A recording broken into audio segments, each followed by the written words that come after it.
تازه او عاجل خبر شاید د ناټو او روسیې ترمنځ ستره اټومي جګړه رامنځته سي.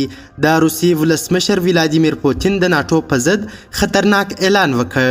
دا چې څنګه او ولي ټول جزئیات را سره همدغه ویډیو کې کتلای سي.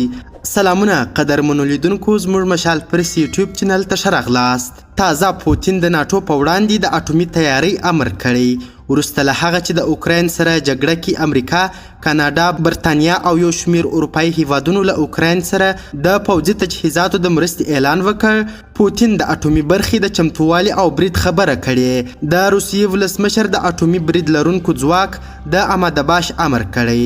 رسنیو ویلي د اوکراین د بهرنیو چارو وزیر دیمیترو کولبا وایي د روسیې د اټومي ځواکونو د دریځ حکم صادرول په حقیقت کې په مذاکراتو کې پر اوکرایني پلاوي د فشار زیاتولو هڅه ده. کولبا د یکشنبې په ورځ د فبروري په 20 په کیف کې په یوه خبري غونډه کې وویل چې دا حکم سمدستي وروسته له هغه صادر سو چې دواړو پلاو د غونډې لپاره چمتووالی اعلان کړ. خو ټینګار یې کړی چې اوکراین به تر دومره فشار لاندې نه راځي او له روسي پلاوي سره به په ډیره ساده بڼه مذاکرات کوي.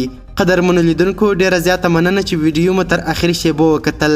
د لا زیاتو او په زړه پورې خبري مطالب لپاره زموږ همدغه مشال پرس یوټیوب چینل سبسکرایب کړئ. تر بیا او بلې ویډیو ښه وخت او ښې چارې د الله په امان.